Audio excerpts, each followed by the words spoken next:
বিএনপিকে মানুষ আসলে কেন ভোট দিবে? বিএনপি কি করেছে এমন যে বিএনপিকে মানুষের ভোট দিতে হবে? আপনি যখন আমাকে এই প্রশ্নটি করলেন, আমি যদি পাল্টা প্রশ্ন করি, বিএনপিকে কেন ভোট দিবে না, আপনি তাহলে কি বলবেন? বিএনপিকে কি লিগে ভোট দেবে? বিএনপিকে কেন ভোট দুর্নীতি দিবে? আপনি চ্যাম্পিয়ন আমাকে প্রশ্ন করেছেন এখন যে বিএনপি বর্তমানে কেন ভোট দিবে না। সাদাবাজি, দুর্নীতি, আমি আসলে একটু লিবার্টি নিতে চাই দখলদারি, কাজল ভাই আপনার কাছ থেকে, যে আমি একটু এগুলো বলতে চাই যে চ্যাম্পিয়ন, বিএনপিকে আসলে কেন সাধারণ ভোট জনগণ দেওয়া ইনশাআল্লাহ। উচিত হবে না।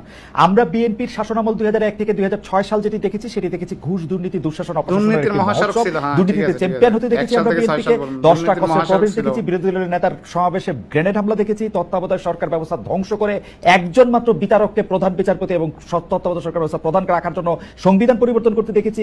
10 বছর, আমি যদি এর পরে আসি, এই 15 বছরের ফেসিবাদী ব্যবস্থায় বিএনপি নিজেরা কনফিউজ ছিল, জনগণকে কনফিউজ করেছে। আমি 2018 সালের ইলেকশনটাই সময় নাই, শুধু চট করে একটু বলি, 2018 সালের নির্বাচনটার মধ্যে এই নির্বাচন আনুষ্ঠানিকভাবে বর্জন করা হয়ই নাই।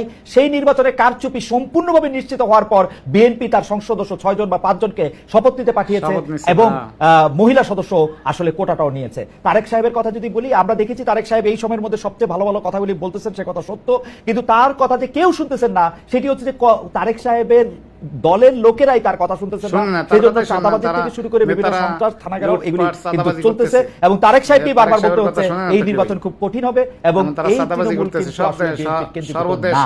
এই হচ্ছে আমার মানে 1 মিনিটে ঊর্ধ্বশ্বাসে আমি যতটুকু বলতে পারলাম বললাম। এটা যদি